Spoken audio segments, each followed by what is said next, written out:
Sous la présidence du chef de l'État, M. Patrice Talon, le Conseil des ministres s'est réuni ce mercredi 31 juillet 2024 et a acté les décisions dont voici la teneur. S'agissant des mesures normatives, création de l'Agence béninoise pour la recherche et l'innovation et approbation de ses statuts.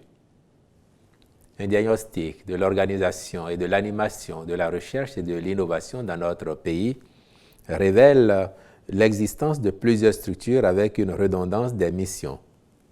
Cette multiplicité d'acteurs entraîne un éparpillement des ressources affectées avec une opérabilité faible des activités, compromettant par conséquent la bonne gestion scientifique et financière des instituts et laboratoires. De fait, il s'impose une réforme et un repositionnement du secteur de la recherche et de l'innovation. Celle-ci prendra en compte les volets restructuration, financement, valorisation au plan national aux fins d'une meilleure visibilité. D'où la création de la présente agence dont les statuts ont été, par la même occasion, approuvés. La création de cette agence favorisera par ailleurs l'acquisition d'équipements de pointe au sein d'instituts thématiques qui seront évalués périodiquement puis labellisés.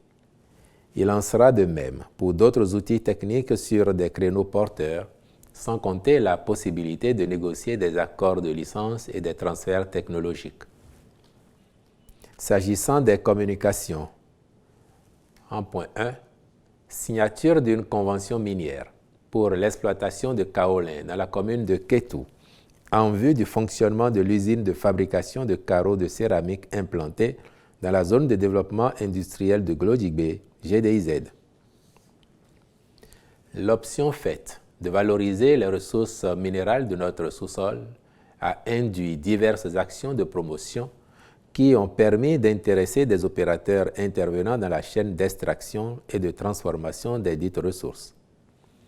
C'est à cet effet que la Société d'investissement et de promotion de l'industrie Bénin, CIPI Bénin, a conclu un accord avec la société spécialisée African Ceramic Solutions pour la mise en place d'une usine de production de carreaux de céramique dans la GDIZ, dont la mise en service prochaine va générer plusieurs centaines d'emplois permanents.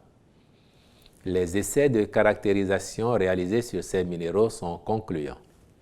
Les gisements d'argile de Kétou sont de type kaolin et constitueront la ressource principale. En plus de ces gisements, ceux de Zogodomé, de même que le granit de Djidja, seront exploités afin de disposer des matières premières nécessaires. Le Conseil s'est donc prononcé en faveur de la signature d'une convention pour l'exploitation de ces ressources minières, à charge pour les ministres concernés de veiller à sa mise en œuvre conformément aux clauses contractuelles. En point 2, contractualisation pour les missions de maîtrise d'œuvre complète des travaux de voirie et d'assainissement, ainsi que pour les études d'impact environnemental et social et plans d'action de réinstallation dans le cadre des investissements municipaux du programme Building Resilient and Inclusive Cities BRIC dans les communes d'Alada, Aplaoué, Lokossa, Djougou, Kandi, Dassazoumé et Pobé. Ce programme vise l'amélioration de l'accès aux services urbains résilients au climat et détermine les modalités de prestation de ceux-ci dans les communes bénéficiaires. Il couvre 7 des 12 communes chefs-lieux de département, sa mise en œuvre s'étendant de 2023 à 2027. Le BRIC intègre par ailleurs 2 des 8 sous-programmes du programme Villes et Territoires durables qui sont à l'intersection de l'appui au développement urbain, de l'opérationnalisation de la loi numéro 2021-14 portant Code de l'administration territoriale en République du Bénin et de l'amélioration de l'adaptation climatique, gestion des risques de catastrophes.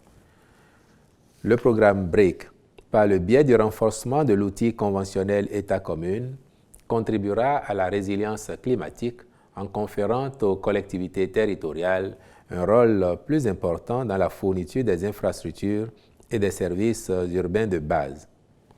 Des conventions spécifiques ont été signées avec les communes concernées pour leur donner les prérogatives de mettre en œuvre les activités relatives aux investissements municipaux avec le soutien des conducteurs d'opération. Au terme des études d'identification, des projets de voirie et d'assainissement sont retenus dans le cadre de ces investissements.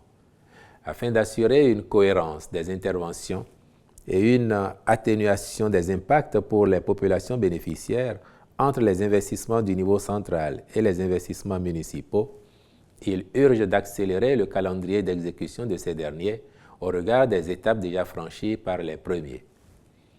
1.3. Organisation d'un test de sélection d'aspirants au métier d'enseignant AME au profit du ministère des Enseignements secondaires, techniques et de la formation professionnelle au titre de l'année scolaire 2024-2025. L'effectif des AME de ce sous-secteur, estimé à 14 746 au cours de l'année scolaire 2019-2020, est passé à 15 362 en 2023-2024. Malgré cet effort remarquable, des besoins en personnel qualifié restent à couvrir pour l'année scolaire 2024-2025 dans les collèges et lycées. Or, à ce jour, seulement 1212 AME restent encore disponibles dans la base de données et aucun d'entre eux n'est qualifié dans les matières telles que l'éducation physique et sportive, la philosophie ainsi que l'économie familiale. Il en est de même pour les mathématiques, le français, la physique-chimie et la technologie, tandis que le nombre de spécialistes est faible s'agissant de l'allemand, de l'anglais, de l'économie, de l'espagnol, de l'histoire et de la géographie. C'est pourquoi le Conseil a marqué son accord pour l'organisation d'un test de qualification en vue de renforcer la base de données des AME dans ces matières, l'objectif étant la couverture intégrale des besoins au titre de l'année scolaire prochaine. 1.4. Dédommagement des personnes affectées par le projet de construction et d'exploitation du terrain de golf Championship de 18 trous à Avlekete.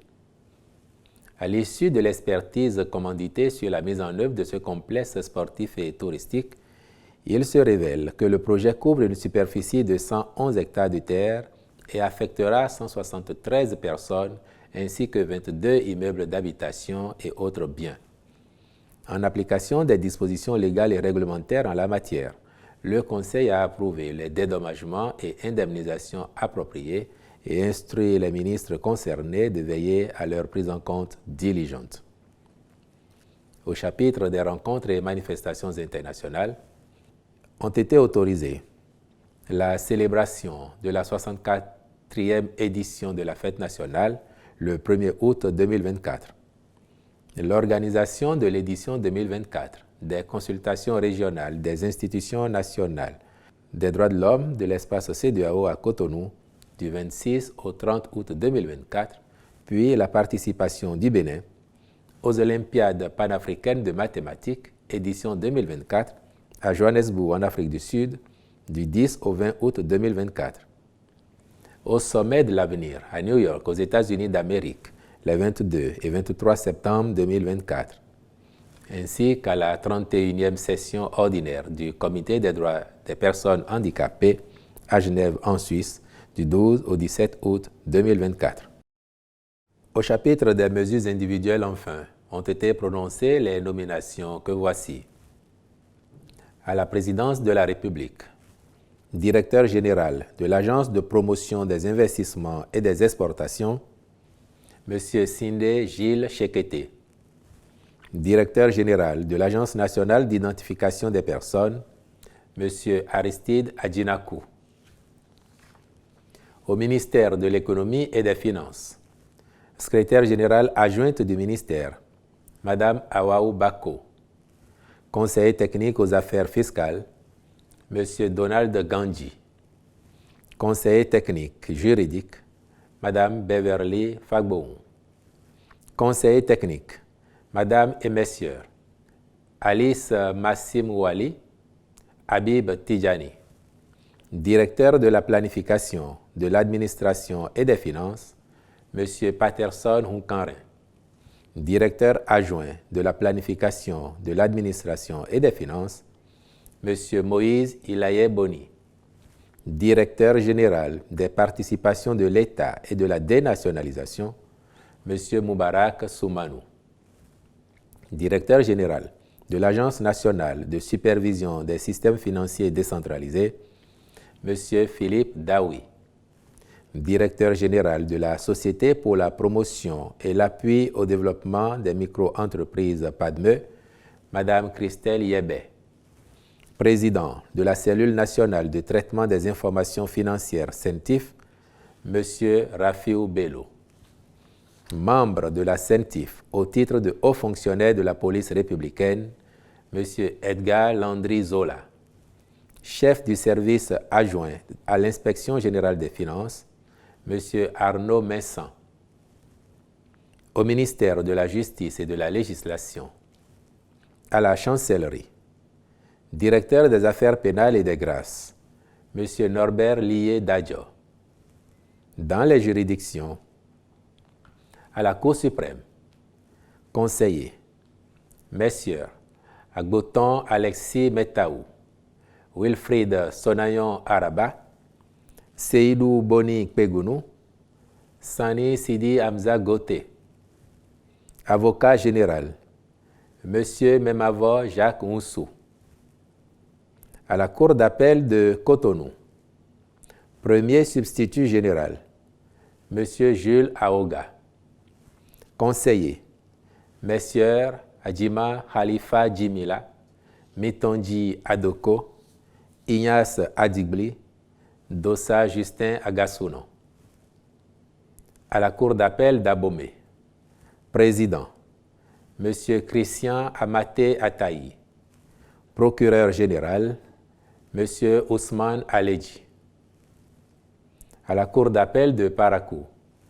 Premier substitut général, M. Samuel Noutou. Deuxième substitut général, M. Jessoukan Antoine Abevi.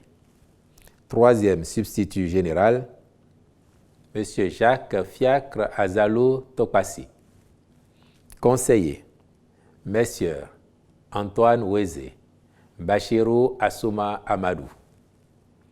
À la Cour de répression des infractions économiques et du terrorisme CRIET, membre de la Chambre des appels, M. Fortunato Kadjegben.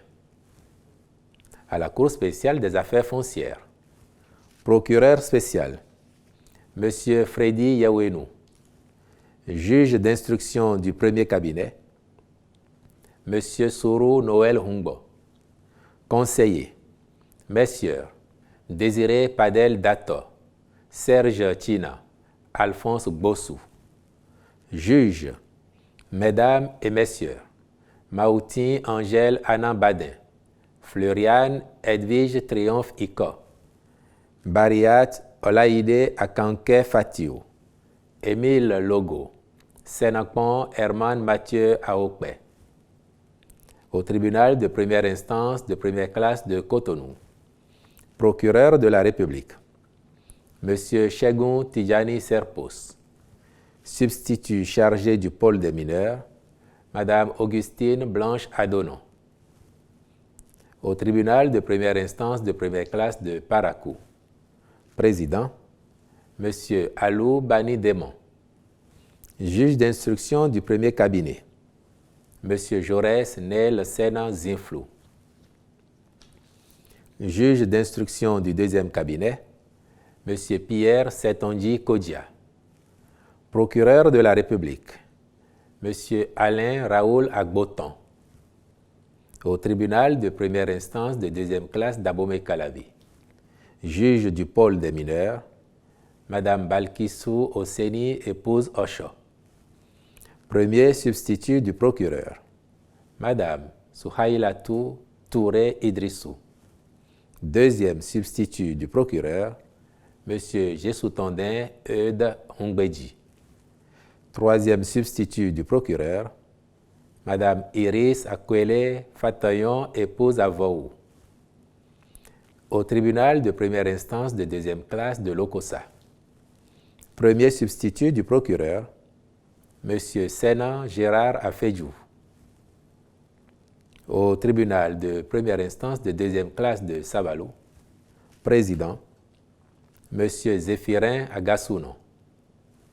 Procureur de la République, M. Firmin Amoussou.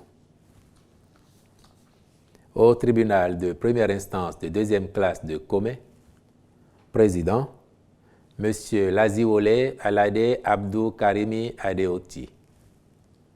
Au tribunal de première instance de première classe de Porto Novo, juge d'instruction du premier cabinet, M. Cotet Pascal Herman Yannick Vincent. Juge d'instruction du deuxième cabinet, Mme Amour Elena Ebonoloa Mahma. Au tribunal de première instance de deuxième classe d'Alada, procureur de la République, M.